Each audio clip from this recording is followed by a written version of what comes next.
Rajinikanth sir வணக்கம். மாதா பிதா குரு தெய்வம். இந்த குரு தலைவர்ன்ற ஸ்தானத்தில் எப்பவுமே எங்களுக்கு வந்து ரஜினிகாந்த் சார் தான் வந்திருக்காரு. வாழ்க்கையில எவ்வளோ பிரச்சனைகள், கஷ்டங்கள், நஷ்டங்கள் வந்தாலும் உங்களுடைய பாடல்களையும் உங்களுடைய படத்தையும் அண்ட் உங்களுடைய ஸ்பீச்சையும் கேட்டு தான் நாங்களாம் வந்துட்டு பில்ட் பண்ணி மேலே வந்தவங்க.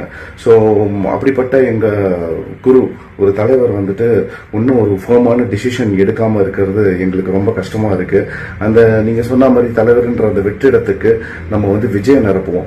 அவர் செய்வார், அவர் பண்ணுவார்.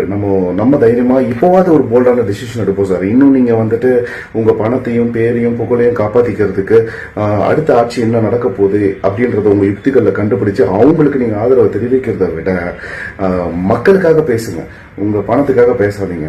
தயவு செஞ்சு உங்களுடைய பேரு புகழ்லாம் வந்து இன்னும் மேலே மேலே மேலே ஓங்கணும் அப்படின்னு நினச்சிங்கன்னா மக்களுக்காக ஒரே ஒரு வாட்டி இந்த எலெக்ஷனில் போல்டாக ஒரு டிசிஷன் எடுங்க. அண்ட் அதே மாதிரி இன்னும் இந்த எலெக்ஷன் தாண்டிட்டா நம்ம இன்னும் 5 வருஷம் ஓட்டிடலான்னு மட்டும் தயவு செஞ்சு கனவு காணாதீங்க.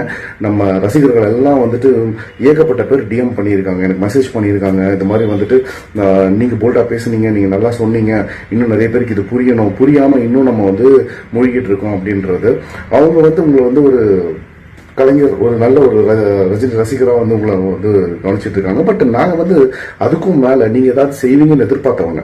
ஸோ அது செய்யலான்றதால தான் நாங்கள் இந்த கேள்வி கேட்குறோம். இப்போவும் நீங்கள் எங்கள் சூப்பர் ஸ்டார் தான், ஆனால் இன்னும் சூப்பர் ஸ்டாராக இருக்கணும், இன்னும் மேலே மேலே போகணும் அப்படின்னு நினச்சிங்கன்னா தயவு செஞ்சு ஒரு போல்டான டெசிஷன் எடுத்து இந்த எலெக்ஷனில் ஒரு சேஞ்சை கொடுங்க. ஏன்னா இந்த எலெக்ஷனை விட்டு அடுத்து ஒன்றும் பண்ண முடியாது. தேங்க்யூ.